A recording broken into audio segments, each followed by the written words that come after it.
कुछ लोगों को न्यूट्रिशन डेफिशिएंसीज रहती है, इस वजह से उनकी बॉडी उनको सपोर्ट ही नहीं करती कि वो एक जगह शांति से बैठ सके, एक जगह शांति से खड़े रह सके। उनको या तो बार-बार सोना रहता है या कंफर्टेबली बैठना रहता है, वो ऐसे सीधे होके बैठ ही नहीं पाते।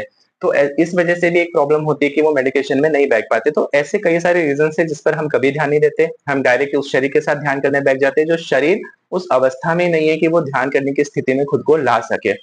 इसीलिए कहता हूँ कि सबसे पहले हमको हमारे शरीर पे भी ध्यान देना है। शरीर के साथ जब हम ध्यान देते हुए मेडिटेशन करेंगे, तो हमारा शरीर भी स्वस्थ रहेगा, हमारा मन भी स्वस्थ होगा। मेडिटेशन करने के यकीनन बहुत सारे फ़ायदे हैं, इसके मानसिक और शारीरिक दोनों फ़ायदे हैं। पर उससे पहले हमको शरीर को वैसा बनाना भी पड़ेगा कि वो मेडिटेशन कर पाए। तो क्या तरीका है? सबसे अच्छा तरीका है कि हम डेली एक्सरसाइज़ करें। अगर हम डेली नहीं भी कर पा रहे, तो हम वीकली एक्सरसाइज़ करें। हमको एक्सरसाइज़ का एक ऐसा पैटर्न बनाना होगा कि हमारी बॉडी को प्रॉपर जितने फिजिकल एक्सर्शन या एक्सरसाइज़ की ज़रूरत है, उतना उसको मिल पाए।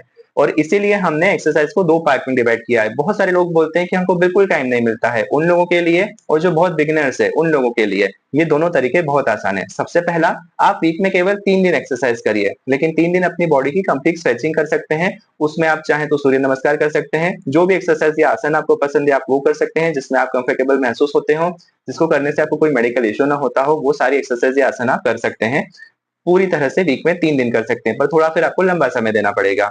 दूसरा, आप आसन को या फिर आप स्ट्रेचिंग एक्सरसाइज को डिवाइड कर सकते हैं अलग-अलग हिस्सों में और आप एक दिन एक एक्सरसाइज कर सकते हैं। तो यहाँ पर इनर वेलनेस काउंसलिंग सेंटर में जो मैं मेडिटेशन की क्लास ले रहा हूँ, वहाँ पर मैं इनको दोनों तरह के पैटर्न्स बताता हूँ, जिसको जो कंफर्टेबल फील हो। चूँकि यहाँ तो रेगुलर आते हैं, हफ्ते में 6 दिन, तो हम वीक में 1 दिन शरीर के एक पार्ट की एक्सरसाइज करते हैं, एक जॉइंट की एक्सरसाइज करते हैं। जैसे पैर की उँगलियों की 1 दिन कर ली, दूसरे दिन हमने एंकल्स जो हैं उनके रोटेशन की कर ली, तीसरे दिन जो नी के पास जॉइंट है वहाँ की हमने एक्सरसाइज कर ली, फिर हमने कमर की एक्सरसाइज कर ली, उसके बाद हमने शोल्डर्स की एक्सरसाइज कर ली, उसके बाद हमने हाथ की जो कलाइयाँ हैं इनकी एक्सरसाइज कर ली, हाथ की जो उँगलियाँ हैं इनकी एक्सरसाइज कर ली और हमारी जो गर्दन है उसकी एक्सरसाइज कर ली।